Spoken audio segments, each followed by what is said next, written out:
Hey, I'm Ryan Reynolds. Recently, I asked Mint Mobile's legal team if big wireless companies are allowed to raise prices due to inflation. They said yes. And then when I asked if raising prices technically violates those onerous two-year contracts, they said, "What the f*** are you talking about, you insane Hollywood ass?" So to recap, we're cutting the price of Mint Unlimited from $30 a month to just $15 a month. Give it a try at mintmobile.com/switch. $45 up front for 3 months plus taxes and fees. Promo rate for new customers for limited time. Unlimited more than 40 gigabytes per month. Slows full terms at mintmobile.com. Even on a budget, quality is non-negotiable. That's why Quince is the place to score high-end essentials at 50 to 80% less than similar brands. Get your hands on buttery soft cashmere sweaters from just $60, Italian leather jackets, and so much more. And the best part about Quince, they exclusively partner with factories committed to safe, ethical, and responsible manufacturing. Elevate your style without the elevated price tag with Quince. Go to quince.com/upgrade for free shipping and 365-day returns. Millions of people have lost weight with personalized plans from Noom. Like Evan, who can't stand salads and still lost 50 pounds. Salads generally for most people are the easy button, right? For me, that wasn't an option. I never really was a salad guy. That's just not who I am. But Noom worked for me. Get your personalized plan today at Noom.com. Real Noom user compensated to provide their story.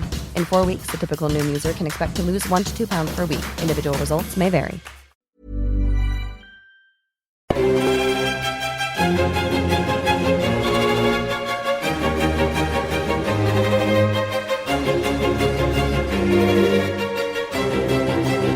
Hello and welcome to the Napoleonicist and the final instalment of Irish Month.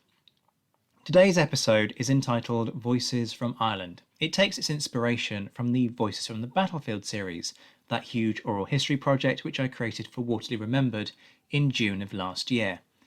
A number of Napoleonicist listeners have sent in extracts of some of their favourite memoir and diary readings, either written by Irish men and women or about them. What follows is a montage giving you just a flavour of the experiences of the Irish during this period. We begin with Marcus Beresford, who introduces 2 extracts from William Grattan of the 88th and Harry Ross Lewin of the 34th, which are characteristic of how the Irish experience has been remembered in history. Here are 2 sides of the Irish story in the wars against the French. The first is taken from William Grattan's Adventures with the Connaught Rangers. The second is from Harry Ross Lewin's memoirs. To begin with Grattan, this is the story of a Welshman, a Scot, and a lot of Irishmen. The Welshman was General Thomas Picton, the Scot Lieutenant Colonel Alexander Wallace, and the Irishman, for the most part, the rank and file of the Connaught Rangers. The Connaught Rangers, the 88th, were the most Irish of all the regiments in the British Army in the Peninsular War. They formed part of the 3rd Division. In early 1810, their new divisional commander, Thomas Picton, arrived at Trancoso in northeastern Portugal. His reputation as a tyrant preceded him. While governor of Trinidad at the beginning of the 19th century, Picton stood accused of the execution of slaves without due process and the authorizing of the torture of Luisa Calderon, a young girl charged with stealing. Found guilty at trial of the torture of Luisa, Picton was not sentenced, and at a retrial the decision was reversed in part. Nevertheless, his arrival was attended with trepidation by the men of the 88th and other regiments. They were right to be apprehensive. On arrival, the entire division was ordered to assemble for inspection. We are fortunate to have the well-written and humorous story of Dubliner Lieutenant William Grattan, which gives us a number of accounts of the relationship of the regiment with their divisional commander. Here are a few extracts to give you a flavour. The first is the parade. The division went through several evolutions and performed them in a very superior manner indeed. The line marching and the echelon movements for which the 88th under Wallace was so celebrated seemed to surprise the general. He, however, said little. Once he turned to Wallace and said in a rather disagreeable tone, "Very well, sir. The parade was about to be dismissed and the general about to return to quarters, when 2 marauders of the 88th were brought up in charge of a detachment of Portuguese militia. They had stolen a goat on their march up to join the regiment. The complaint was at once made to Picton, who ordered the men to be tried by a drumhead court-martial on the spot. This was accordingly done, the men were found guilty and flogged on the moment in the presence of the general. This act was considered by all as not good taste in General Picton on his first appearance amongst his troops, and the word tyrant was more than muttered by many of the division. So soon as the 2 soldiers were removed after having received the number of lashes it was thought necessary to inflict, the general addressed the brigade in language not of that bearing which an officer of his rank should use. For turning to the 88th, he said, "You are not known in the army by the name of Connaught Rangers, but the name of Connaught Footpads." He also made some remarks on their country and their religion. Lieutenant Colonel Wallace, who commanded the Connaught Rangers at the time, was upset. He requested the brigade commander, General Mackinnon, to take the matter up with Picton. Grattan then relates what Picton stated at a dinner to which Wallace was invited by Picton, as told to Grattan by Wallace, and I quote again. "I understand that Colonel Wallace has taken offence at some observations made by me relative to the corps he commands when addressing the division. I am happy to find that I have been misinformed as to their conduct for some time past, and I feel it but justice to him and them to say that I am satisfied every attention has been paid to the conduct and appearance of the corps. I certainly did hear on the way up to the army of irregularities that had been committed, but I am happy to say that I have had every occasion to be satisfied with the general conduct of the corps since my joining the division."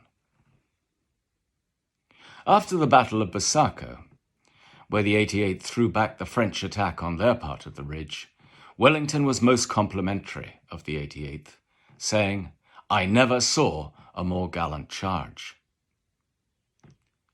One has to be careful, as some stories may be apocryphal. But supposedly when Picton came to the Connaught Rangers after they'd chased the French back down the slope, he was met by cries of, "Are we the Connaught Footpads now?" The second extract is also from Grattan, who reports that on another occasion, Picton and his ADC came across a Connaught Ranger with a goat on his back. Grattan takes up the story, which shows Picton apparently had a sense of humour, but which also demonstrates that the Rangers were not cowed by Picton and treated him with a certain irreverence. "Pray, sir," said, or rather roared Picton, addressing the soldier, "what have you got there?" The soldier, "A thieving pecan, sir." Picton, "A what?" Soldier, "A goat, sir. In Ireland we call a buck-goat a pecan. I found the poor baste straying, and he looks as if he is as hungry as myself." Picton, "What are you going to do with him?" Soldier, "Do with him, is it? To bring him with me, to be sure. Do you think I would leave him here to starve?" Picton, "Ah, you villain, you're at your old tricks, are you? I know you, though you don't think it." Soldier, "And I know you, sir, and the boys of Connaught know you too, and I would be sorry to do anything that would be displeasing to your honour, and sure, if you would only let me, I'd send your servant a leg of him to dress for your dinner, for by my soul, your honour looks cold and angry. Hungry, I mean."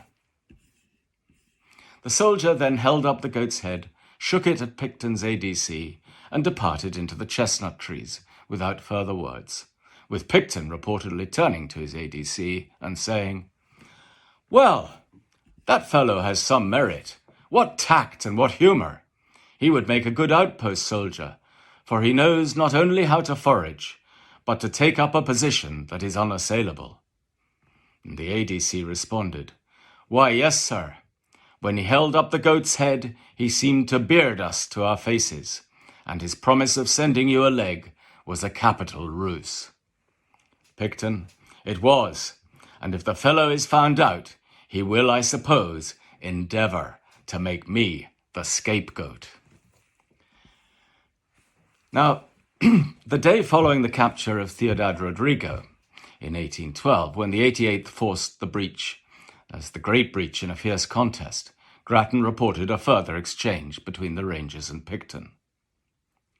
The Rangers saying, "We gave you a cheer last night, it's your turn now." To which Picton apparently smilingly responded, "Here then, you drunken set of brave rascals, hurrah! We'll soon be at Badajoz." And they were soon at Badajoz, but that is another story, or Scaelela, as we say in Ireland. In truth, I do not think the Connaught Rangers ever took to Picton, as rough, foul-mouthed devil as ever existed, in the words of Wellington. But together they achieved huge success, and Picton wished them in Flanders for 1815. But they had been sent to North America. Their motto is Quis separabit, but it was Picton who is reputed to have given them the name of the Devil's Own. A far more sombre side to the Irish story is told by Captain Ross Llewellyn from County Clare on the west coast of Ireland. Ross Llewellyn served with the 32nd Regiment, having initially joined the Limerick Militia. Following the defeat of the 1798 rebellion in Ireland, Ross Llewellyn described the treatment and fate of the rebels. And I quote, "The jails were soon filled, and Duncannon Fort was converted into a slave market. Cargoes of our wretched, misguided peasants were shipped off from thence to Chatham, in every kind of craft that could be procured for the purpose. The nature of their accommodations was unthought of. As many men as the hold could contain were huddled together without straw to lie on, or any sea stock other than potatoes, which could not be cooked in bad weather, and of which even a sufficient quantity was not always provided. And it is a melancholy fact that several of these unfortunate people have perished of absolute want on their passage. In this manner, many regiments on foreign stations kept up their establishments, and those recruits soon became soldiers, second to none in their gallantry in the field. It is true that at this eventful period war raged both at home and abroad, and the hands of the government were full, but under any circumstances, the nefarious proceedings at Duncannon Fort should have been instantly checked. Ross Llewellyn goes on to allude to the drafts of prisoners being sent to the 88th, at this time in Jersey, guarding the Channel Islands against French attack. Captain D'Auvergne, based there, suggested that the Irish should be sent to Siberia as serfs. Other Irish had the misfortune to be passed on to the King of Prussia for incorporation in the Prussian army. A number were drafted into the 30th and 89th regiments, serving afterwards in Egypt. The 89th was an Irish regiment itself, and had in fact been one of those tasked with putting down the rebellion. Yet more Irishmen were incorporated into regiments dispatched to the West Indies following the defeat of the rebellion, itself frequently a death sentence from disease. A lack of transports inhibited their being sent to New South Wales, which had been the original intention of the government. Marcus Beresford there, reading from William Grattan and Harry Ross Llewellyn. Many Irishmen had reason to hate the English during this period, though perhaps one of the most famous to act on that sentiment was Wolfe Tone.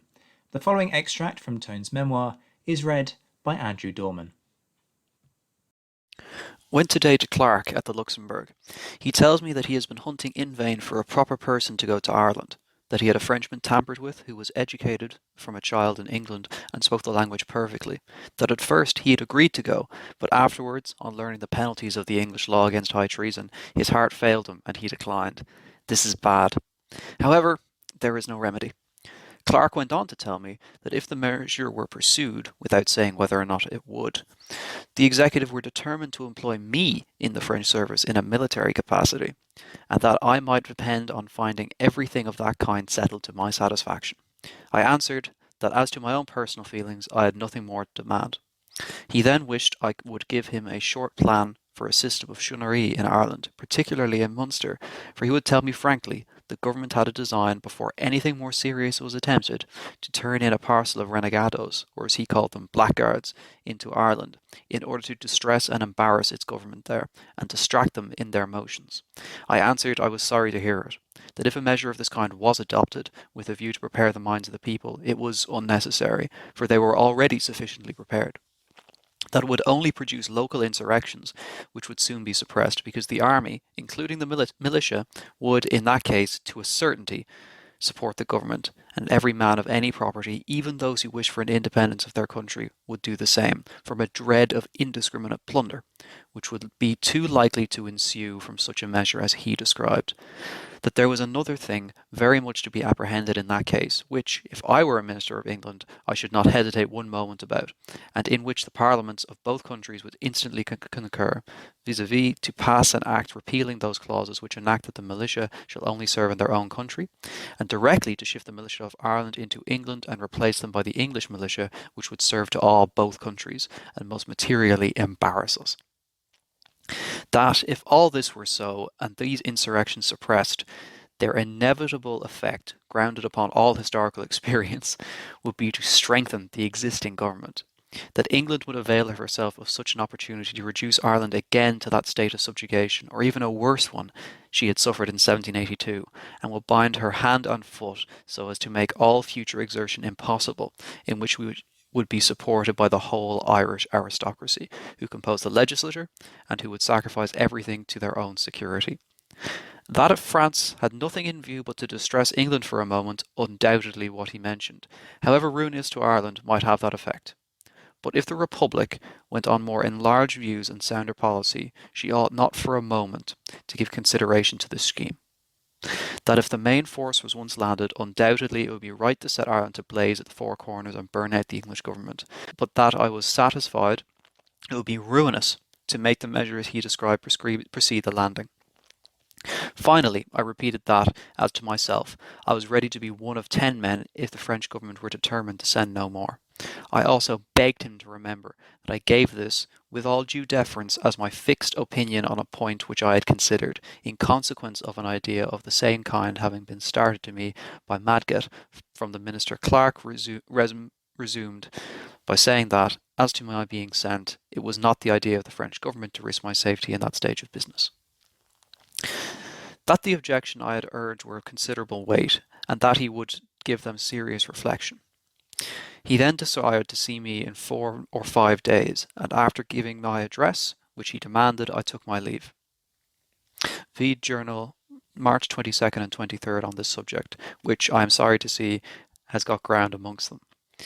This conversation explains what Maguette, who was returned from his mission, told me this morning, namely that he has got 51 Irish prisoners who would fight blood to the knees against England, and that he thought it would be very serviceable if they were dispersed through the country.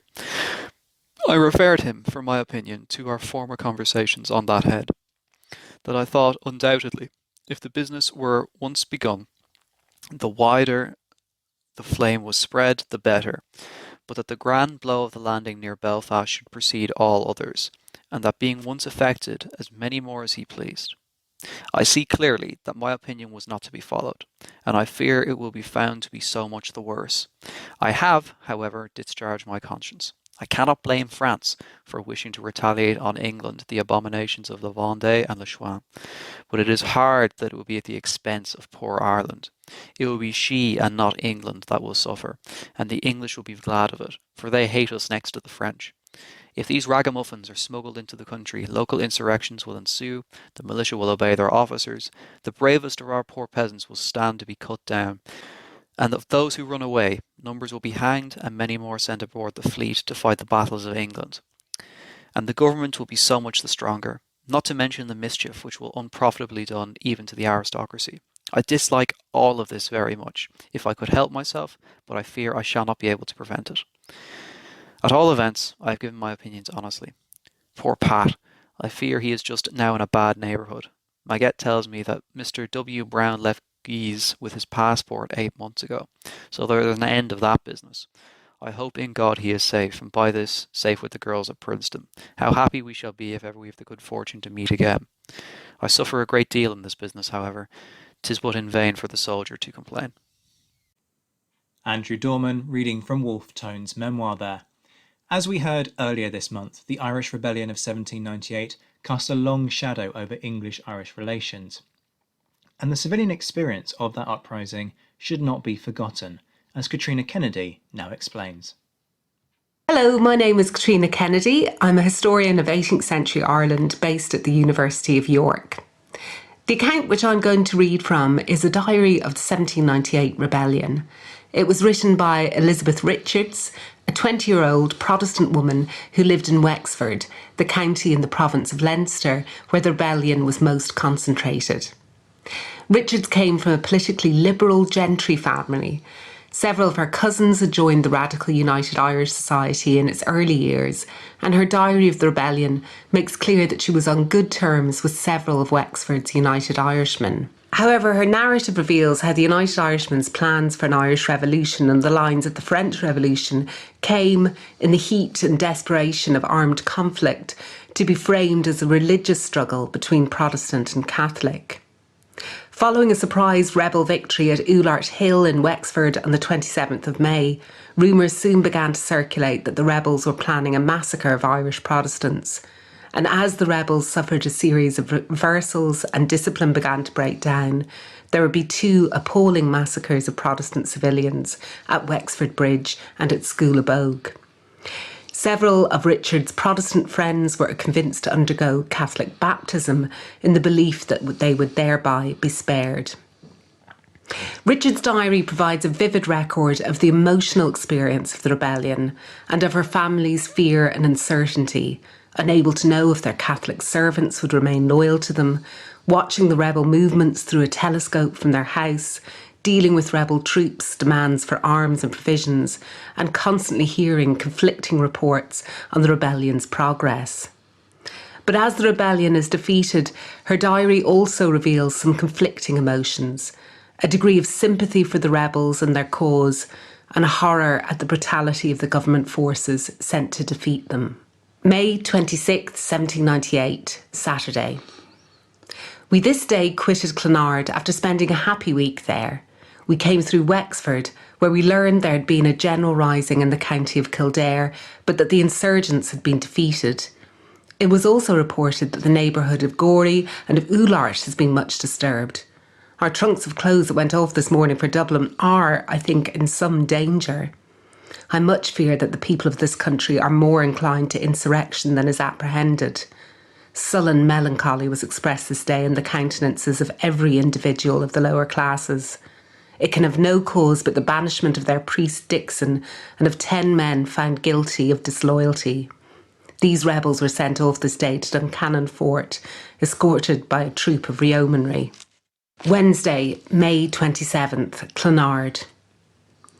At church, to my unspeakable astonishment, I heard that Bagnall Harvey, Edward Fitzgerald and John Culkley of Ballytague had been taken up on suspicion of disaffection to government and lodged in jail, that the rebels in great force had attacked Carlow, nearly destroyed Tulla Street, but at length had been repulsed. After divine service, we walked to Fairfield. The news we had heard was the subject of conversation. It was treated lightly, until a servant of Mr. Sutton's rode up in haste to the hall door and told us that his master and mistress had sent him out to let my mother know that the people at the other side of the water were up, that they judged the country to be very unsafe, and begged we would go to town immediately. Horror-struck, we ran home. My mother had the lower windows barred, and in breathless anxiety we awaited the return of our servants, whom she had sent to town to take the oaths of allegiance. In the evening, flying reports reached us that a detachment of North Cork militia, consisting of 200 men, had been sent against the rebels and was cut to pieces, with the exception of Colonel Foote, who commanded it, and 5 privates. This was thought to be impossible. Too soon we found it to be a dreadful certainty. From the back windows, we saw several houses in flames. Good God, what a scene. Wednesday, May 30th. At 4 o'clock, my mother called us during the night. The rebels had collected in great force at the 3 rocks. Through the telescope, we plainly saw them in large bodies, marching and counter-marching and tossing their pikes as if in a jig. Numbers on horseback were also performing a sort of exercise. About 6 o'clock, we saw part of the garrison march towards the rebels. A volley of musketry was fired. We saw one officer fall from his horse. We afterwards learned it was Colonel Watson, and in the course of a few minutes the King's troops began a precipitate retreat. Our distress, aggravated by uncertainty of the fate of the army and what our own might be so near to a conquering mob, at first approached despair. At length a stupid horror pervaded my senses. I feared without being able to grieve at the extent of our misery. That was most dreadful. In the course of the morning, a man rode into the courtyard with a white handkerchief tied round his hat, a green bough in front of it, and a drawn sword in his hand. Everyone crowded round him. The servants seemed joyful. He demanded, or rather commanded, that provisions should be sent to the camp. "We are starving, ma'am," said he to Mrs. Hatton.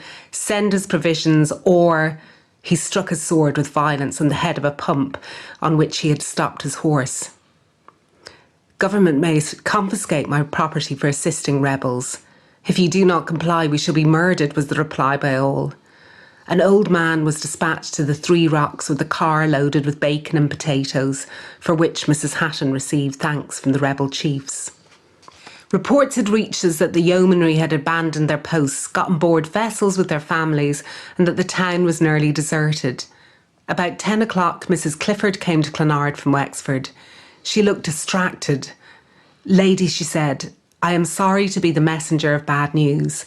The army has left Wexford. It is in the possession of the rebels. Every Protestant is to be murdered tonight. You cannot escape. All we have to do is prepare for death." I looked around me with horror. I felt there was no possibility of our concealment or flight. The infernal pikes seemed already to glitter at our breasts. I shrieked and for a moment was all but mad. Crowds of Enniscorthy victors now began to fill the house, some of them wearing the uniforms of the murdered yeomen, flushed with victory and glorying in the blood that they had shed. They told us that they or some of their friends had met the 13th Regiment on its way to Wexford, and that not a man but the commander had escaped. Some of Mrs. Hatton's servants repaired to their victorious confederates as soon as they knew to a certainty that the army had retreated. The mask was cast aside. Those men who the Sunday before had solemnly taken the oaths of allegiance did not scruple to join the rebels. Some people who had flown from Wexford to Clonard told us that a massacre of the Protestants was intended and would undoubtedly take place. A servant of Mrs. Hatton's, of the Protestant religion, once heard some papers say that they would first murder the Orangemen and the Protestants too, although it should be 5 years afterwards. William Hatton, who was an original United Irishman, assured us that there would not be a massacre, but that if we were uneasy, he would endeavour to procure us a boat to take us to Wales. Thursday, June 21st. At 2 o'clock in the morning, one of our servants and one of our guards returned from Falk's Mill. The girl who opened the door for them brought us word that the King's troops had been defeated. Edward the guard had himself killed 2 soldiers. One of their firelocks he brought away. The remains of the army had retreated towards Ross. My mother left the room to inquire further particulars of the action. Despairing and almost broken-hearted, I threw myself on a chair in my bedroom.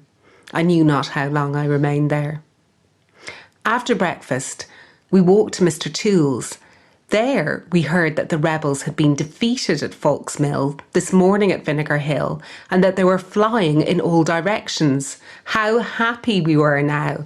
I was as gay as I had been sad the night before.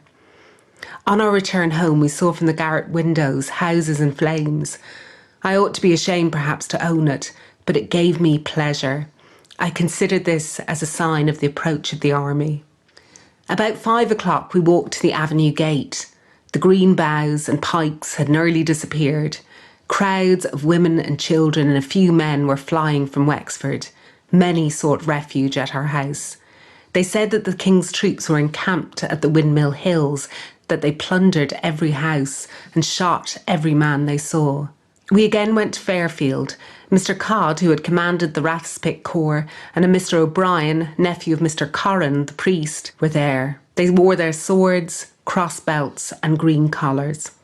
The manly regret that Mr. O'Brien seemed to feel for the overthrow of his party interested me for him. His countenance expressed despair. His arms were folded.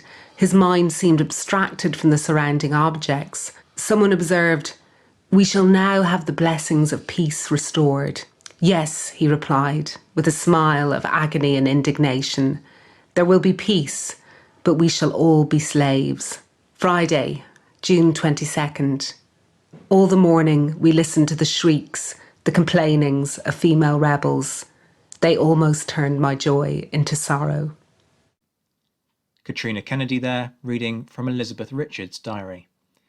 The Irishman serving in the British Army has been a dominant theme of Irish Month, and it goes without saying that not all Irishmen serving in the British Army were hostile to Britain. Jacqueline Reiter introduces an account now of someone who had more reason to have antipathy to the French, making serving with the English the lesser of two evils. Hello, this is Jacqueline Reiter here, and I'm going to be reading from the diary of Lieutenant Colonel Thomas Walsh, Assistant Adjutant General on the staff of the ill-fated Walcheren expedition of 1809. My selection is a bit of a cheat, I'm afraid, because Thomas Walsh was technically not Irish at all. He was born in 1777 in France. His great-grandfather had fled Kilkenny at the end of the 17th century and followed King James II into exile. Lieutenant Colonel Walsh was thus essentially a French Catholic émigré who only joined the British Army after the French Revolution had made it unhealthy to be an aristocrat. Not every member of the Walsh family followed suit. Walsh had several cousins holding high-ranking positions at Napoleon's court. Walsh's diary of the Walcheren expedition is now held at the University of Michigan. I published it in the Journal of the Society for Army Historical Research a couple of years ago. What follows is a passage dealing with the surrender of Flushing. It's one of my favourite episodes, showing Walsh's eye for military detail, as well as his complete inability to suppress his irritation at the way things were going in general, and at the sluggishness of the commander of the forces, Lord Chatham, in particular. August 18th. By 7 o'clock this morning, our troops had all assembled to witness the marching out of the garrison of Flushing. Precisely at 8 o'clock, agreeably to orders, the garrison began to march out, but the commander of the forces, not being a very early man, did not make his appearance until a quarter of an hour before 9. At length, for the weather was very hot and oppressive, Lord Chatham arrived, and the French were again put in motion. They marched into the field and grounded their arms as they came up with great regularity. 4,450 actually laid down their arms, exclusive of which upwards of 1,000 sick and wounded still remained in Flushing. Add to these 1,000 wounded, whom General Monet, the French commander on Walcheren, admits were sent to Kazan, and about 1,900 prisoners and deserters taken before the fall of Flushing, and you will find that 9,000 men have been lost to France since our landing in Walcheren. Only 2 standards were brought out by the garrison. It is therefore pretty evident that the eagles of the French regiments were concealed or otherwise disposed of. Inquiry was made of General Monet on the subject, who answered that the French troops in Flushing being only in detachments of regiments, no eagles had been entrusted to them. That I believe, however, to be but a lame excuse. Among the corps comprising the garrison was that of the Irish Guides, actually the Irish Legion, which, however, could not boast of more than 30 or 40 subjects of Great Britain. The rest was made up of Poles and Spaniards. The men say they enlisted to save themselves from hunger in French prison, as some of them had been upwards of 5 years. It is interesting to see Walsh, an Irishman by ancestry if not birth, dealing with the presence of Irishmen at Walcheren. A battalion of the Irish Legion had been serving on Walcheren since 1807. As Walsh pointed out, it consisted partly of Spanish and Polish soldiers, but many of the men serving were former Irish rebels who had been proscribed after the 1798 rebellion. Walsh makes no further comment about them, which is a shame. It would have been interesting to know his feelings about men who were, after all, only following a similar path to his own ancestors, and with whom he might otherwise have fought side by side. The presence of the Irishmen in Flushing was well known, and British newspapers had been speculating about what would happen to them if they were still in Flushing when the town surrendered. In the end, the Irish Legion were considered ordinary prisoners of war, treated, as Legionnaire Miles Byrne observed in his post-war memoirs, in every respect as French officers. But Thomas Walsh was right about one thing. At least one eagle had been smuggled out of Flushing before the surrender. Miles Byrne again picks up the tale. General Monet, having capitulated at Flushing without any stipulation for the Irish officers, Commandant Lawless, the colonel of the battalion, thought it necessary to find an opportunity of making his escape to Antwerp, where he brought the eagle of the regiment, and was received by Marshal Bernadotte with the highest marks of esteem and consideration for his brilliant conduct. So the first enemy eagle to fall into the hands of the British during the Napoleonic Wars nearly did so at the siege of Flushing in 1809, nearly 2 years before Ensign Keogh and Sergeant Masterson took one at Barossa. But perhaps it's best the first eagle was not seized from the hands of Irish rebels. Jacqueline Reiter there, reading from Lieutenant Colonel Tom Walsh. Frustration with the army's procedures was not unique to the men, as the civilian camp followers could just as easily find themselves affected by the decisions of commanders. Jim Deary highlights this in his extract. The person I have chosen for my narrative of Voices from Ireland is Irish woman Bridget Skiddy, the wife of Irish soldier Daniel Skiddy. As with many women who accompanied Wellington's regiments, whether they be Irish, English or Scottish, we do not know much about her background. And what we do know of her comes from the memoirs of Ensign George Bell of the 34th Foot. In his rough notes of an old soldier, Bell recounts the exploits of Biddy or Mother Skiddy, and the words of one historian, she practically leaps off the pages. In giving us such a vivid account of Biddy, Bell allows us but to glimpse the world of these women and the dangers and travails they encountered as they determined to stay with their husband soldiers at all costs and keep their families together. For theirs was a struggle within a struggle, a constant battle not only against the French, who at any time might take a husband and provider away, but also a struggle against the military authorities, who at best viewed them as an inconvenience and at worst actively sought to remove them from the army and the only existence they had. You may be surprised to hear that I came face to face with Biddy myself. Many years ago, the National Army Museum used wax models to depict soldiers of the British Army down through the ages. And in one display, somebody had thought it appropriate to depict a camp follower from Wellington's army in Spain, as she trudged along a muddy road with her soldier husband on her back, broken and exhausted, and a young child trailing behind, dragging its father's musket. The display was Biddy herself, forever immortalised in wax, as she carried her husband along one of the retreats in Spain. But enough of me talking. It's time now to meet Biddy herself. A multitude of soldiers' wives stuck to the army like bricks. Adverse to all military discipline, they impeded our progress at many times, particularly in the retreat. They became the subject of a general order for their own special guidance. They in advance blocking up narrow passes and checking the advance of the army with their donkeys. After repeated orders to follow in the rear of their respective corps, or their donkeys would be shot. "I'd like to see the man that would shoot my donkey," said Mrs. Biddy Flynn. "Faith, I'll be too early away for any of them to catch me. Will you come with me, girls?" "Aye, indeed, every one of them," said, and away they all started at early dawn, cracking their jokes about division orders, Wellington, commanding officers, and their next bivouac. Mrs. Skiddy leading the way on her celebrated donkey called the Queen of Spain. She was a squat little Irish woman, broad as a turtle. "Drive on, girls, and we'll bait them at the end of this day at any rate," says Mother Skiddy. "And tomorrow too," said Mrs. Flynn, "and the day after," cried Betty Wheel, and then a chorus of laughter by the whole brigade. Those three industrious women will be remembered by all old 34th men still alive.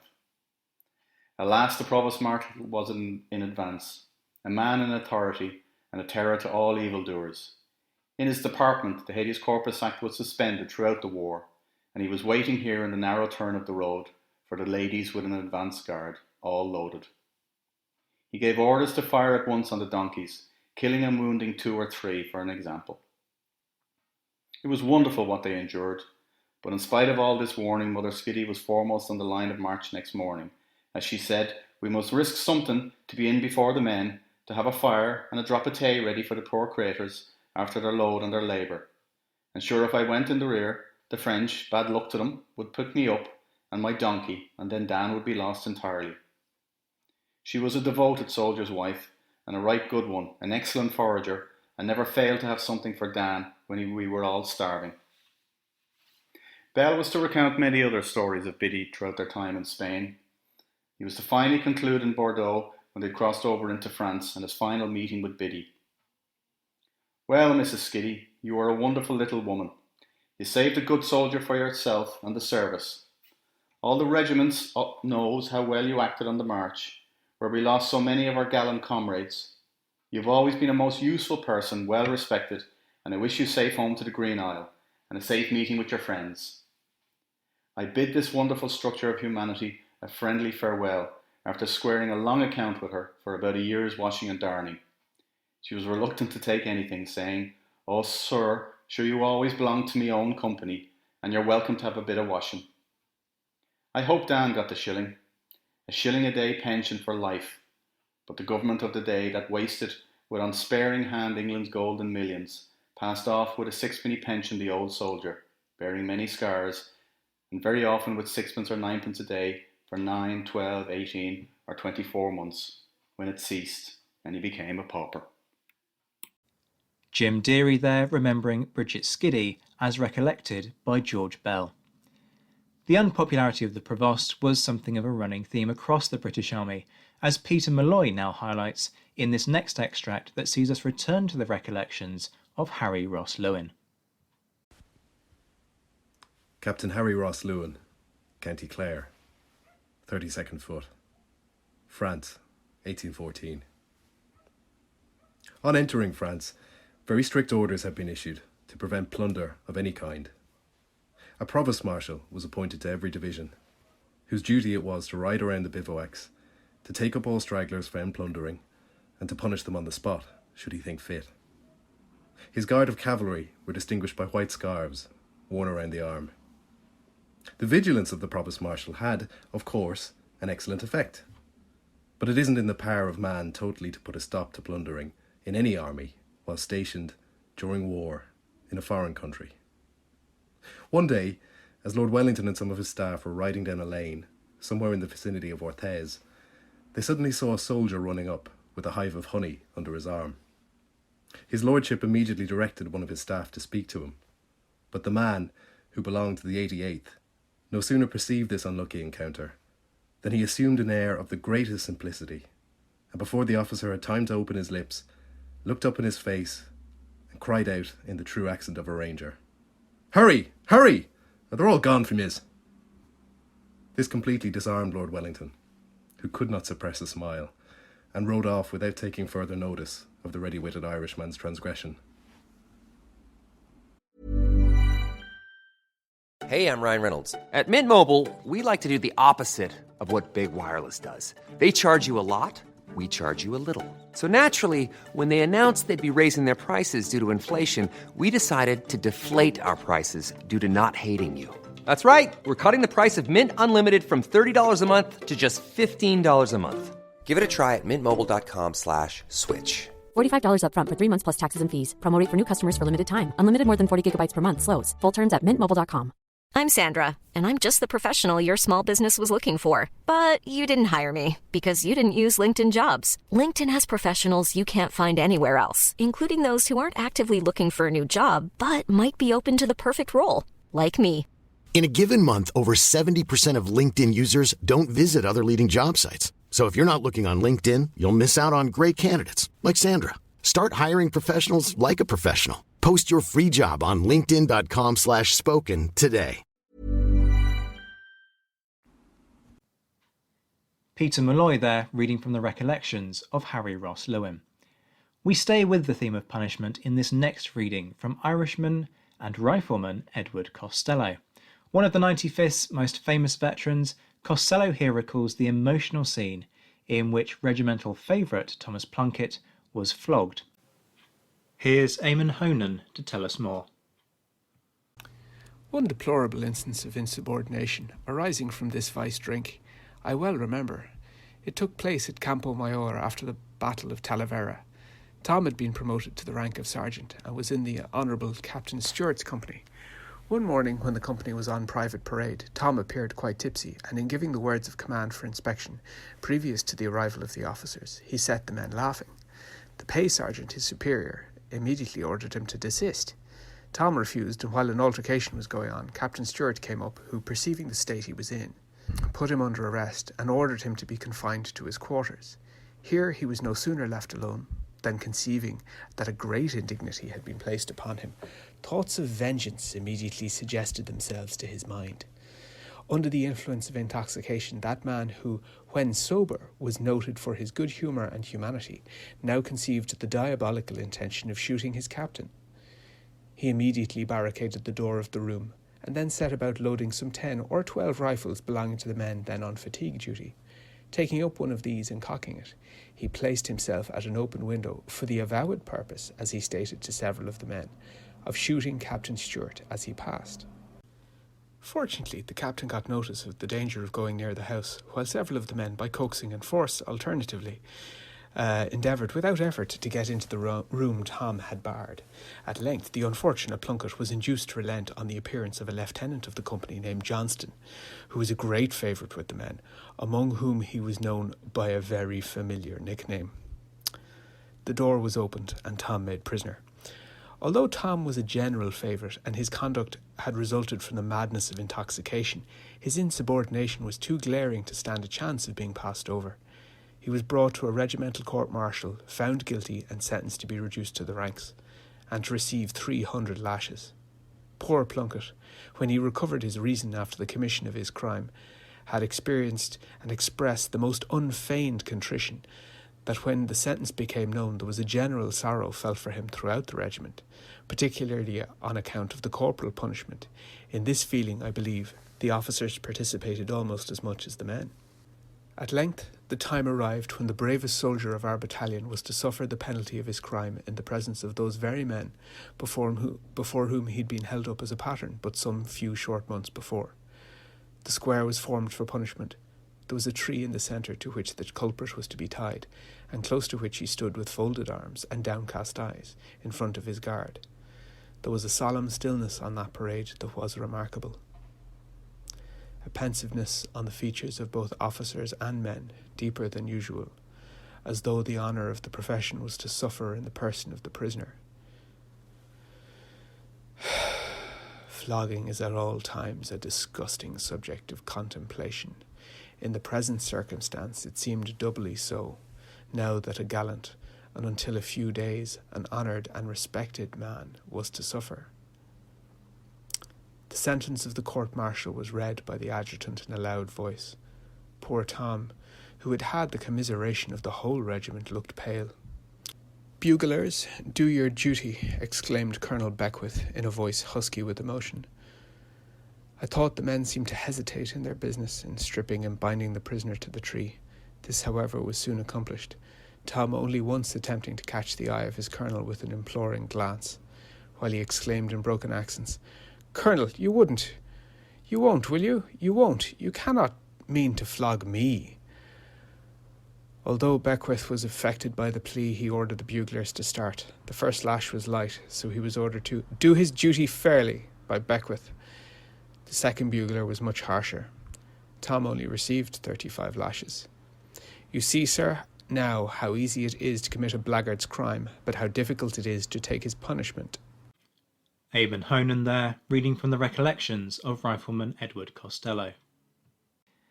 The final few extracts all relate to fighting and its immediate aftermath, and in this next section, Michael Peterson reads a letter from Frederick Johnston, an Irish cavalry officer, to his mother, describing his frustration at having missed Waterloo and the ravages of war that had been inflicted on the French countryside by a vengeful Prussian army during their march on Paris.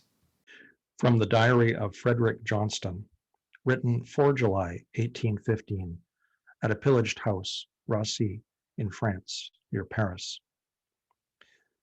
My dear mother, I arrived at the regiment the day before yesterday, having come from Brussels in 7 days with a detachment of different regiments and 6 officers. I was senior, so commanded, got my men and horses into good villages every night by going a little out of the main road, although it required some management, as you cannot conceive a country so completely pillaged. Houses actually turned inside out, everything broke, the roads strewed with the feathers of chickens. All along the main roads, entire villages deserted, not a soul to be found. In short, the scene was really quite distressing. The weather was fine, dreadfully hot, and the dust most overcoming whenever we came up with artillery, etc., on the main roads.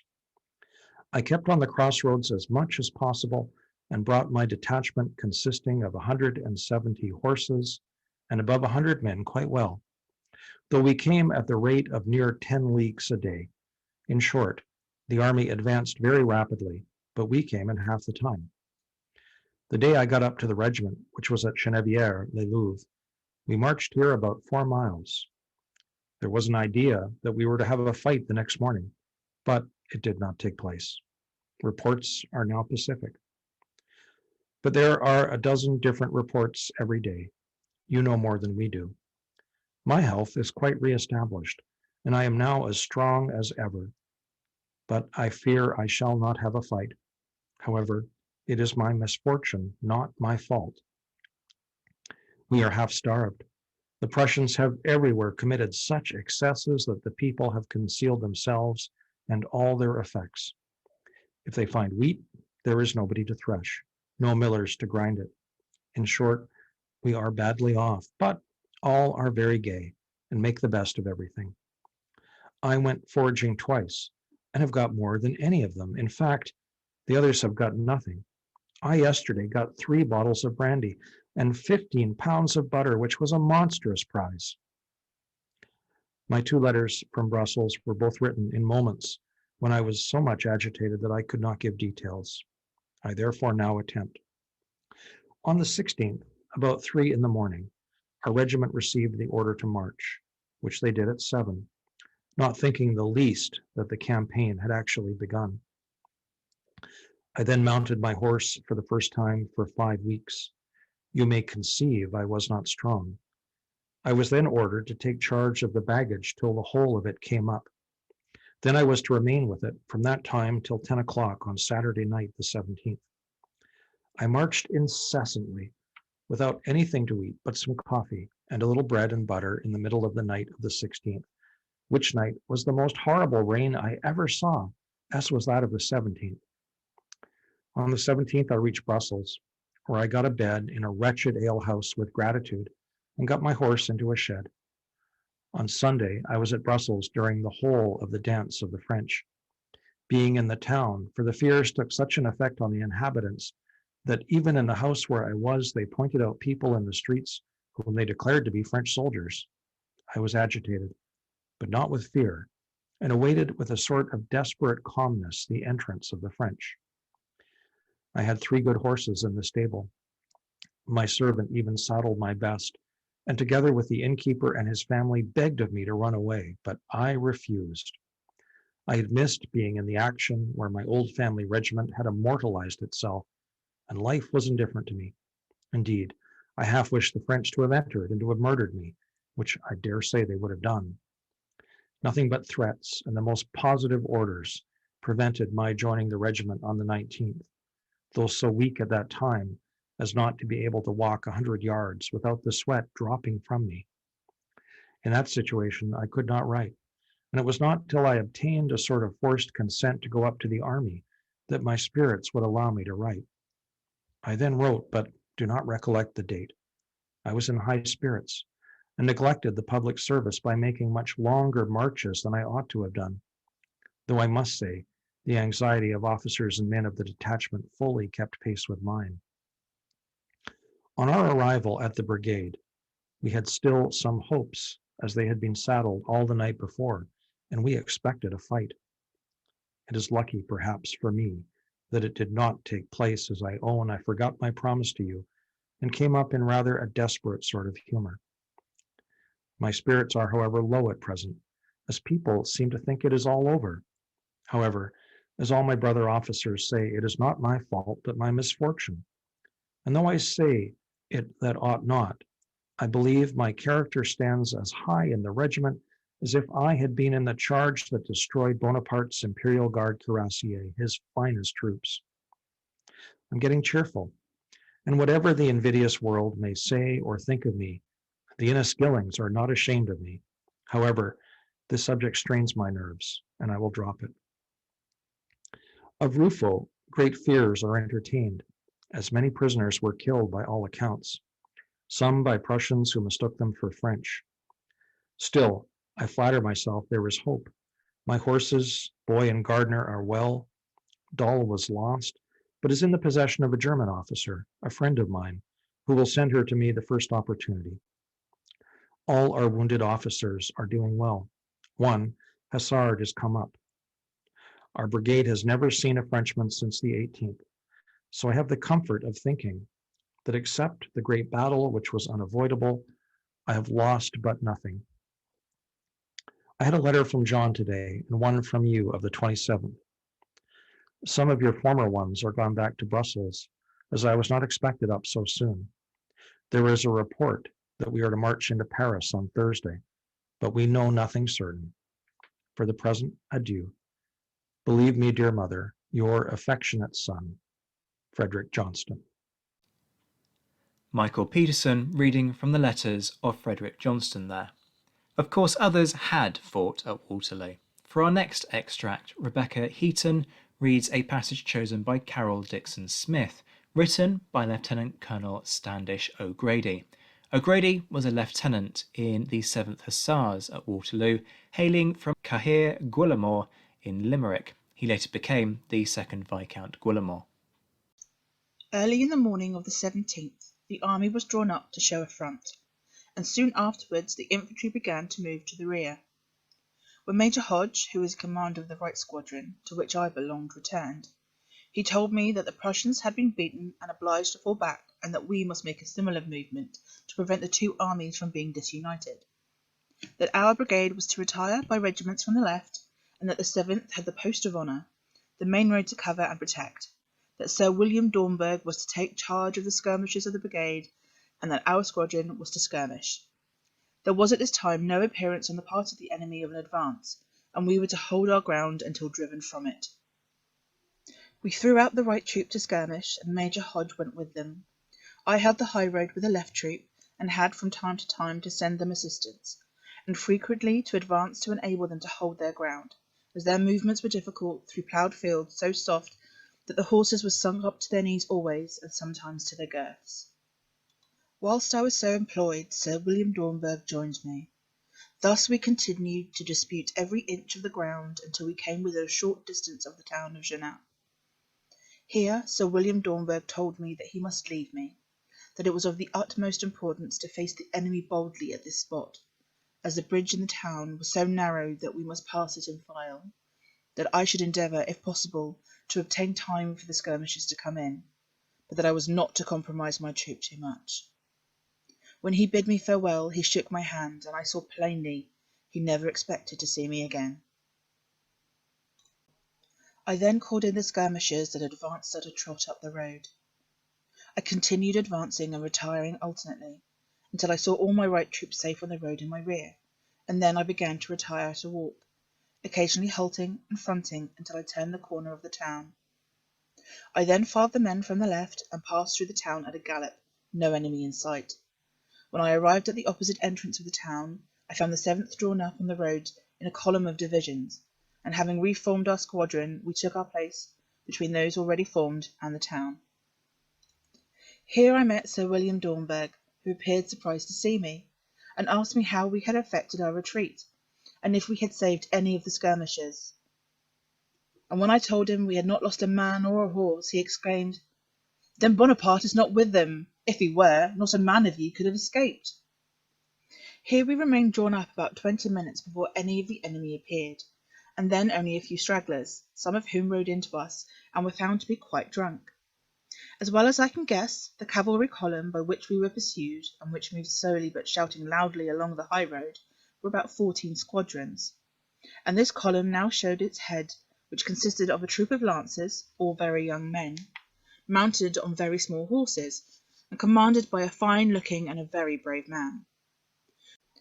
For about 15 minutes they remained in the jaws of the town, their flanks being protected by the houses, and the street not being straight, and those in the rear not knowing that the front were halted. They soon became so jammed that they could not go about. In this state of affairs, Lord Anglesey gave us orders to charge them, which we immediately did. Of course our charge could make no impression, but we continued cutting at them, and we did not give ground, nor did they move. Their commanding officer was cut down, and so was ours, Major Hodge, and this state of things lasted some minutes, when they brought down some light artillery, which struck the rear of the right squadron, and knocked over some men and horses, impeding the road in our rear. We then received orders to go about from Lord Anglesey, who was up with us, but not on the road during all this time. The lancers then advanced upon us, and in the melee which ensued they lost quite as many as we did, and when at last we were able to disengage ourselves, they did not attempt to pursue us. We retired and formed in the field by the roadside. I then got the remnant of the right squadron and moved them down towards the town of Genappe to look after any of our wounded, whom it might be in our power to save. When I saw the ground upon which we had charged, it was strewed with men and horses, but I saw very few fighting men of the enemy. The enemy did not again attempt to molest us, and we reached our position without further interruption, except some picket affairs in taking up our respective lines, in one of which Captain Haylager of the 7th made a very brilliant charge with his troop, and when the Duke of Wellington sent to stop him, he also desired to know his name. I thought at the time, and I still think, that when we charged the enemy at Genappe, their entire column was in the town, and that being the case, it is clear that as soon as they found the head of their column engaged, they commenced clearing their rear out of the town. If this be the case, it is obvious that the success or failure of the 7th in their charge was simply a matter of time. A little delay, and they would not have had to charge, but to pursue. This, as well as I recollect, was Sir William Dornberg's opinion at the time, when he objected to charging before their flanks were open to us. I satisfy myself that I have given you, as well as I can now recollect them, all the facts as they came before me. A few minutes before we charged, one of the heaviest showers of rain I can remember fell, which, as it wet everybody and everything, rendered firearms useless, and though the French fired a few pistol shots, I don't think they did any damage. Our engagement was therefore one of sabre and lance. I have only to add that we lost our commanding officer, Major Hodge killed, and Captain Elphinstone, who commanded the right troop, wounded and taken.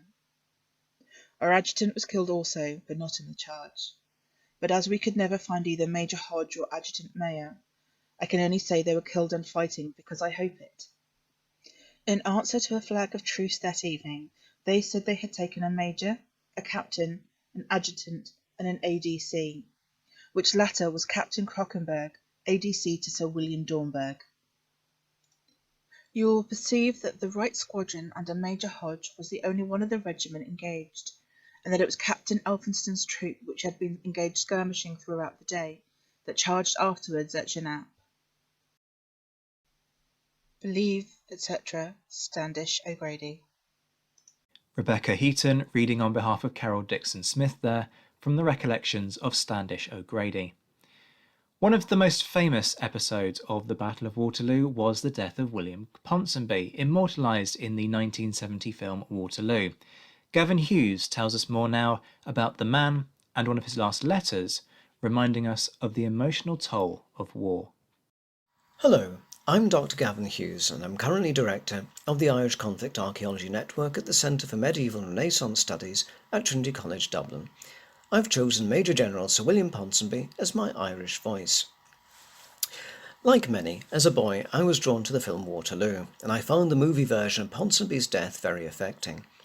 That version, however, is nothing compared to the detailed and movingly forensic examination of his final hours provided in the excellent and much recommended book by John Morwood, Waterloo General. Indeed, I will shortly read out an extract from Sir William's last letter to his mother, now held amongst the Halifax papers of the Borthwick Institute of Archives, University of York, and reproduced within that book. Yet Sir William is not defined by the way that he died. That he did so at Waterloo, arguably at the height of his powers, only reaffirms to me the manner of his life. William came from a second echelon of the influential Anglo-Irish Ponsonby family, the Earls of Bessborough, and whilst they did not control this title or have access to their wealth and estates, the junior Ponsonbys of Imachilly were influential in their own right, owning land in Cork, Kildare and Londonderry. Indeed, William inherited the entire Londonderry estates upon his father's death in 1806. By 1815, William found himself with a knighthood and the rank of Major General, and a reputation as a skilful and gifted cavalry commander. Yet his demeanour appears to have been consistently pleasant and most self-effacing. In the 100 Days campaign, the Duke of Wellington appointed him to command the 2nd Heavy Cavalry Brigade, known as the Union Brigade because it contained the 1st Royal Regiment of Dragoons, 2nd Royal North British Dragoons, known as the Scots Greys, and the 6th Inniskilling Dragoons. At Waterloo, Sir William's brigade was committed to the battle around 2:25 p.m. on the 18th of June, and at approximately 2:45, in just over 20 minutes, Sir William's brigade had broken 5 French infantry brigades and perhaps caused as many as 5,000 French casualties, killed, wounded, or taken prisoner. In practice, the Union Brigade charge had snuffed out the main French assault. However, not long afterwards, Sir William too lay dead on the field at Waterloo. 7 days earlier, Sir William wrote what was to be his last letter to his mother. It is a fascinating insight into the mind of a successful Anglo-Irish commander, bristling with references to his family's financial troubles and expressions of his feelings for his family, his wife Georgiana and his daughters, concern over growing political developments at home, and the upcoming battle against Napoleon. My dearest mother, I have to thank you for your kind and comfortable letter, which was a great pleasure to me. I am always delighted to hear you like and approve of our little girls, and do hope they grow up what we would wish. Little Lou, in a letter which I received from her yesterday, gave me an account of the visit of Grandmamma and Aunt Mary. There seems to be in England a decided feeling for war, a perfect confidence as to the successful result. How far this confidence is well-founded, a few months will show. Bonaparte will certainly have need of all his extraordinary abilities to resist the immense force about to attack him, and I should think it impossible for him to do so unless he is backed by the cordial and near general support of the population of France. Upon this point, it is impossible to obtain any information to be depended upon. The Duke of Wellington, however, considers himself very strong and is very confident. My brother George has written me of Lord Fitzwilliam's most kind and handsome proceedings respecting the arrears. I quite agree with you that he is a person quite by himself. I have not heard what or whether any arrangement has since been made respecting the principle of annuities. It was very good of you to give me so comfortable an account of Georgiana. I am glad she has gone to town now and then, and to 2 or 3 parties. Her life in Hampstead must be very solitary and dull, and stands much need of relief. We are told here that the insurrection in La Vendée is very extensive and formidable, and I believe it is so, but there is too much reason to apprehend that Bonaparte will be able to crush it before the grand attack commences. It is understood here that he is at Maubeuge yesterday, and has been at Valenciennes. His game would appear to be, and is certainly his manner, to strike a blow here before the Austrians and Russians come into play, and I am surprised at his not having already attempted it. However, we understand that the roads communicating with Belgium have been completely broken up, and every possible obstacle contrived, which, of course, must place difficulties in the way of attack on his part, in the same proportions as of our advance, so that one must suppose that it is not his intention to make an attack. I see that the Catholics have lost ground considerably, not only in the number, but also in the zeal and tone of their suppositions. Unless they alter very much their mode of proceeding, they never can have any chance of obtaining a decision in their favour. I enclose a little note for Frederick. Give my love to Mary and her girls, Charles, etc., and believe me, my dearest mother, ever your affectionate W.P. A short time after Sir William's death, Corporal Dixon of the Scots Greys noted that he saw, in his words, a spectacle I will never forget. There lay brave old Ponsonby, the general of our Union Brigade, beside his little bay, both dead. His long fur-lined cloak had blown aside, and at his hand I noticed a miniature of a lady and his watch. Beyond him our Brigade Major Reynolds of the Greys.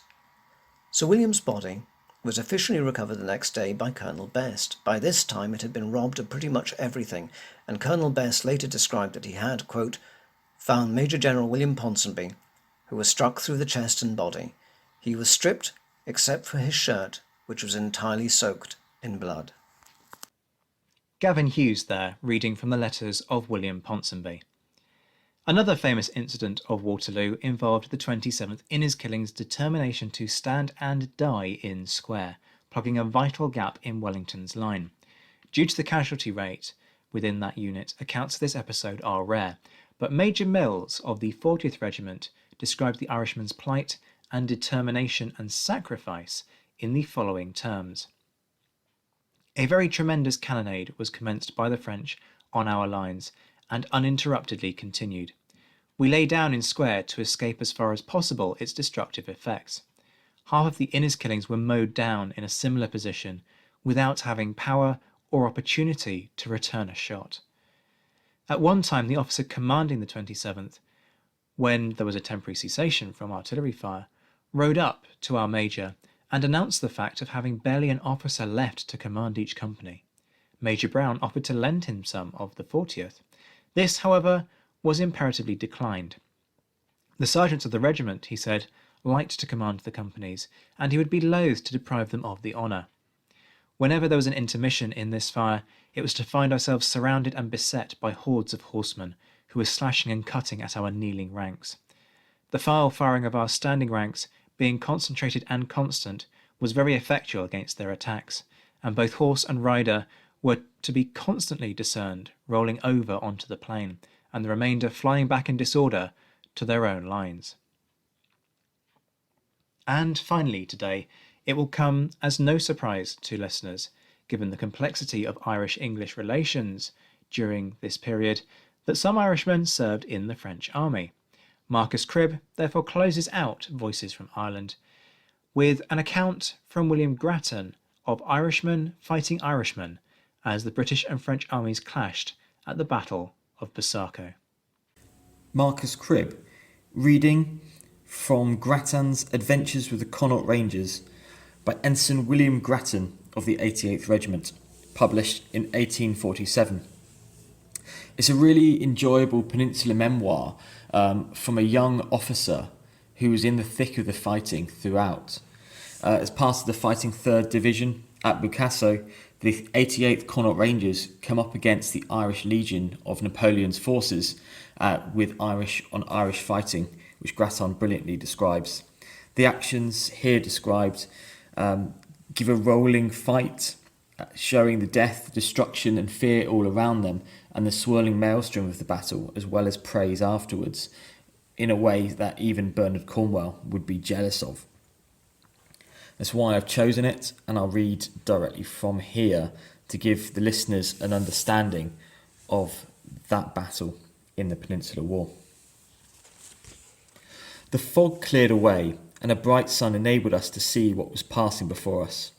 A vast crowd of tirailleurs were pressing onwards with great ardour, and their fire, as well as their numbers, was so superior to that of our advance that some men of the Brigade of Lightburn, as well as also a few of the 88th Regiment, were killed while standing in line. A colour sergeant named McNamara was shot through the head close beside myself and Ensign Oregon. Colonel King, commanding the 5th Regiment, which was one of those belonging to Lightburn's brigade, oppressed by a desultory fire he was unable to reply without disturbing the formation of his battalion, brought his regiment a little out of its range, whilst Colonel Alexander Wallace of the 88th took a file of men from each company of his regiment and placing them under the command of Captain George Bury and Lieutenant William Mackey, ordered them to advance to the aid of our people, who were overmatched and roughly handled at the moment. Our artillery still continued to discharge showers of grape and canister at half range, but the French light troops, fighting at open distance, heeded it not, and continued to multiply in great force. Nevertheless, in place of coming up direct in front of the 88th, they edged off to their left, out of sight of that corps, and led far away from Lightburn's brigade, and the nature of the ground, they could be neither seen nor the exact object defined as they went to their left. Our advance inclined to the right, making a corresponding movement. But though nothing certain could be known, as we were soon lost to both parties, the roll of musketry never ceased, and many of Bury's and Mackey's men returned wounded. Those two officers greatly distinguished themselves, and Bury, though badly wounded, refused to quit the field. A soldier of Bury's company, of the name of Pollard, was shot through the shoulder, but seeing his captain, though wounded, continued at the head of his men, he threw his knapsack and fought beside his officer. But this brave fellow's career of glory was short. A bullet penetrated the plate of his cup, passed through his brain, and he fell dead at Bury's feet. These were the sort of materials of the 88th were formed of, and they were the sort of men that, though were unnoticed by their general, Lord Wellington was no longer to be seen, and Wallace and his regiment, standing alone without orders, had to act for themselves. The colonel sent the captain of his grenadiers, a man called Dunn, to his right, where the rocks were the highest, to ascertain how matters stood, for he did not wish, at his own peril, to quit the ground he had been ordered to occupy without some of the reason for doing so. All this time, the brigade of Lightburn, as also the 88th, was standing at ordered arms. In a few moments, Dunn returned, almost breathless. He said the rocks were filling fast with Frenchmen, that heavy column was coming up over the hill beyond the rocks, and that 4 companies of the 45th were about to be attacked. Wallace asked if he thought half the 88 would be able to do the business. "You will want every man," was the reply. Wallace was steady, but with a cheerful countenance. He turned to his men, and looking them full in the face, said, "Now, Connaught Rangers, mind what you are going to do. Pay attention to what I have often told you, and when I bring you face to face with those French rascals, drive them down the hill. Don't give the false touch, but push home to the muzzle.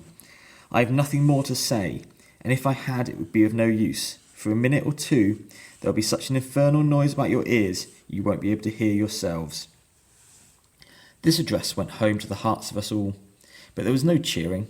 A steady, determined calm had taken place over any lighter feeling, and it seemed as if the men made up their minds to go about their works unruffled and not too much excited.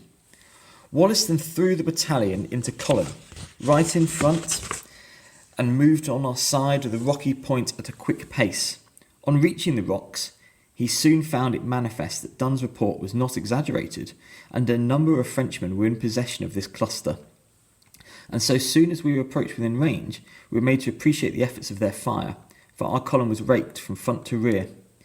The moment was critical, but Wallace, without being at least taken aback, filed out the Grenadiers and the 1st Battalion Company, commanded by Dunn and Dancy, and ordered them to storm the rocks, whilst he took the 5th Battalion Company, commanded by Captain Oates, also at the column, and ordered the attack onto the rocks opposite to the side that had been assailed by Dunn and Dancy. This done, Wallace placed himself at the head of the remainder of the 88th and pressed them on to meet the French column. At this moment, the 4 companies of the 45th, commanded by Major Gwyn, a little to the left of the 88th and in front of the regiment, commenced their fire. But in no way it arrested the advance of the French column, as with many other, ordered with regularity, mounted the hill, which at this point is rather flat. But here, again, another awkward circumstance occurred. A battalion of the 8th Portuguese Infantry, under Colonel Douglas, posted on a rising ground to our right and a little to our rear, in place of advancing with us, opened at a distant and ill-directed fire, and one which would exactly cross the path of the 88th, as that corps was moving onward to meet the French column, which consisted of 3 splendid regiments: the 2nd Light Infantry, the 36th, and the 70th line. Wallace, seeing the loss and confusion that would infallibly ensue, sent Lieutenant John Fitzpatrick, an officer of tried gallantry, with orders to point out to the regiment the error of which it had fallen. but Fitzpatrick only had the time to take off his hat and call "Vamos, comrades," when he received 2 bullets, one from the Portuguese, which passed through his back, and the other in his left leg from the French, which broke the bone and caused a severe fracture. Yet this regiment continued to fire away, regardless of the consequences, and a battalion of militia, which was immediately to the rear of the 8th Portuguese, took to their heels at the first moment of the volley was discharged by their own countrymen. Wallace threw himself from his horse, placing himself at the head of the 45th and 88th, with Gwyn of the 45th on one side of him, and Captain Seaton of the 88th on the other, ran forward at charging pace into the midst of a terrible flame in his front. All was now confusion and uproar, smoke, fire and bullets, officers and soldiers, French drummers and French drums knocked down in every direction. British, French and Portuguese mixed together, while in the midst of it all was to be seen Wallace, fighting like an ancestor of his old, at the head of his devoted followers and calling out to his soldiers to press forward. Never was more defeat more complete, and it was a proud moment for Wallace and Gwyn when they saw that their gallant comrades breaking down and trampling under their feet this splendid division composed of some of the best troops in the world could boast of.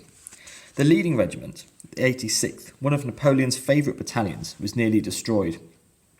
Upwards of 200 soldiers and their old colonel, covered with orders, lay dead in a small space, and on that face of the hill was strewn with dead and wounded, which showed evident marks of the rapid execution done at this point.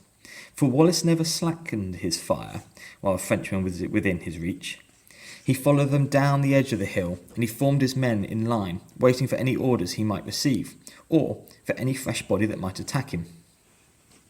Our gallant companions of the 45th had an equal share in the glory of this short but murderous fight.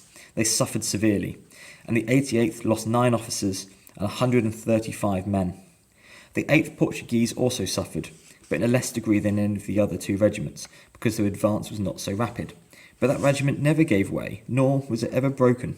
Indeed, there was nothing to break it, for the French were all in front of the 45th and 88th, and if they had broken the Portuguese, they must have first broken the 2 British regiments, which is well known they did not. The regiment of militia in their rear ran away most manfully, and if they were not able to continue for any length of time, the pace which they commenced their flight, they might, I should say, have nearly reached Coimbra before all the matters had been finally settled between us and the French. 2 of their officers stood firm, and reported to themselves in person to Wallace on the field of battle, so there could be no mistake about them, no more than there was about the rest of the regiment. Meanwhile, Captains Dunn, Dancy and Oates were in a severe struggle with the French troops that occupied the rocks. Dunn's sergeant, named Brazil, killed a Frenchman by the push of his halberd, who had nearly overpowered his captain. Dancy was slightly wounded in 4 places, but it was said at the time that he killed 3 Frenchmen, for he used a firelock. Oates suffered less than the other men opposed him, who were chiefly composed of those from Dunn and Dancy. Dunn's company of grenadiers, which at the onset counted about 60, lost either 2 and 33, and Dancy and Oates suffered companies also, but not to the same amount.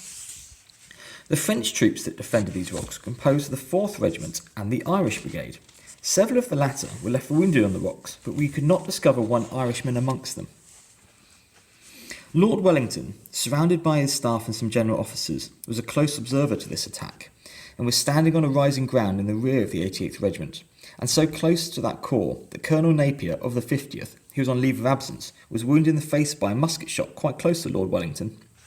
His lordship passed the warmest compliments to the troops engaged, and noticed the conduct of Captain Dancy in his dispatch.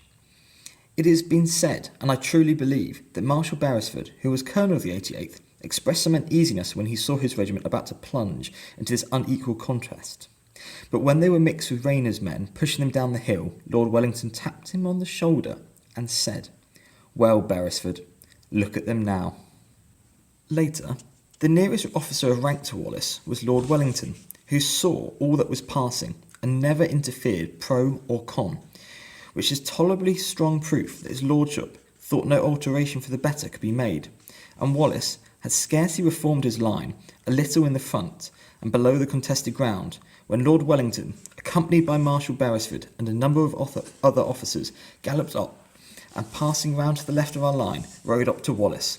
Seizing him warmly by the hand, said, "Wallace, I have never witnessed a more gallant charge by that just made now of your regiment." Wallace took off his hat, but his heart was too full to speak. It was a proud moment for him. His fondest hopes had been realised, and the trouble he had taken to bring the 88th to the splendid state of perfection which that corps was had been repaid in the space of a few minutes by his gallant soldiers, many of whom shed tears of joy. Marshal Beresford addressed several of the soldiers by name who had served under him when he commanded the regiment, and Picton, who at this time came up, expressed his satisfaction. Lord Wellington then took his leave of us, and Beresford, shaking the officers by the hand, rode away with his lordship, accompanied by the officers around him.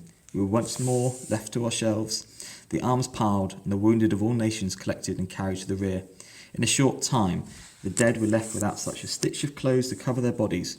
All firing had ceased, except a few shots down the hill on our right, and shortly after, the pickets were placed in front. A double allowance of spirits was served out to Wallace's men that evening. That is the account of Ensign William Grattan of the 88th Connaught Rangers at the Battle of Bucasso, facing a strong French column advancing up the slopes of that famed ridge, and then also driving off the men of Napoleon's Irish Legion. So for Irish Month, I have chosen an Irish account where the unusual scenario of Irish troops fight Irish troops in the fields of Portugal. Marcus Cribb reading from William Grattan. That brings us to the end of this Voices from Ireland episode, and also to an end of Irish Month. A particular thanks to my guests over the last 5 weeks, Katrina Kennedy, Jim Deary, Marcus Beresford and Andy Dorman, and those who contributed to this Voices special, Katrina, Jim, Marcus and Andy, but also Jacqueline Reiter, Peter Malloy, Eamon Honan, Michael Peterson, Carol Dixon-Smith, Rebecca Heaton, Gavin Hughes and Marcus Cribb. If you've been inspired by this episode to learn more about those featured and buy their memoirs, then I have good news for you. You can secure a massive discount on titles whilst also supporting this podcast at no cost to yourself when you buy at Naval and Military Press. Many of their titles have up to 80% off the RRP, so you're guaranteed a deal, and if you click the link in the description, you'll be able to shop as normal, pay the same great prices, but the Napoleonicist will get 10% of what you spend. You win, the podcast wins, and everybody's happy. A big thank you as ever to my patrons whose support helps to cover the production costs of this podcast. If you'd like to join them, get an exclusive 10% off books at Pen and Sword and contribute to the aim of taking the Napoleonicist weekly, you can find out more at patreon.com/the Napoleonicist. A particularly big thanks to my mentioned in Dispatches patrons, Rob Griffith, Alex Churchill, an anonymous Canadian, Brendan Teeling, John Haynes, Anna Vakulenko, Beatrice de Graaf, Lynn Dawson, Jamie Kingston, Roy Muir, James Bevan, Lucy Tatner and Jim Deary. As ever, you can find me on Twitter at ZWhiteHistory, and the conversation continues in the forum at thenapoleonicwars.net. Join me next time when I'll be speaking to Professor Emma Clary about using poetry from the period to understand popular perceptions and resistance to the war during this period. Until then, I'm Zach White. This has been The Napoleonicist. Take care, my friends. Stay well, stay safe, and as always, thank you for listening.